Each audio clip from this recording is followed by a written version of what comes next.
In this video, I've been given simple instructions to differentiate f of x equals x raised to the x power.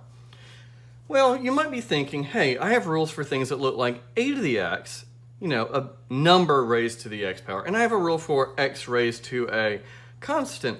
This doesn't fit either of these patterns. I can't use these rules. This is a variable raised to a variable. Better said, it's a function raised to a function. The only way to find this derivative is to use logarithmic differentiation. So I have y equals x to the x. I'm going to take the natural log of both sides. And now I see on the right-hand side that I can use a property of logarithm to rewrite that x out front. And this is why logarithmic differentiation will work, because now that is a function times a function. On the right-hand side here, I can use the product rule. On the left-hand side, the derivative of natural log of y is 1 over y times y prime. On this side, I'll have the first times the derivative of the second plus the second times the derivative of the first. All right, now all I have to do is get y prime by itself, so I have y prime equals, and this will be y times all of this stuff, and y is equal to x to the x. X times 1 over x is 1, plus the natural log of x. I found my derivative. And I had to use logarithmic differentiation. X to the x is a little bit of an interesting function, so I've graphed it here in my TI-83, x raised to the x power. I'm just using a little window here in the first quadrant.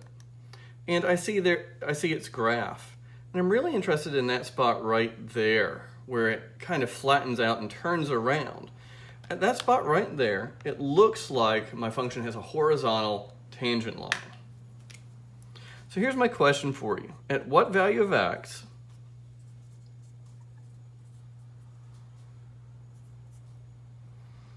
does f of x equal x to the x have a horizontal tangent line?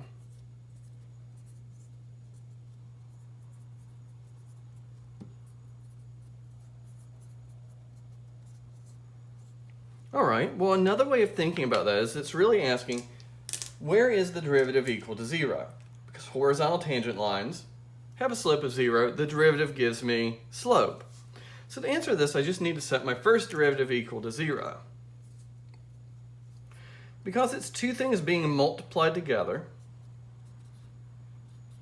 I just need to set each piece with a variable equal to 0.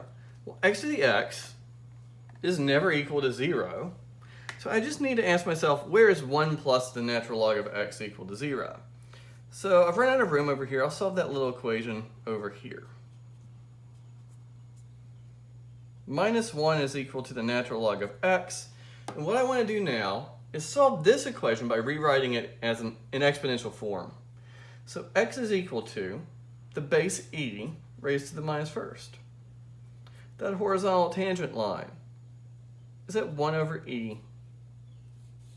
Well, let's look back at my picture and see if that makes sense. That tick mark is at x equals 1, so 1 over e would be about at 1/3, just, about. And that does look like where that turnaround point is at 1 over e.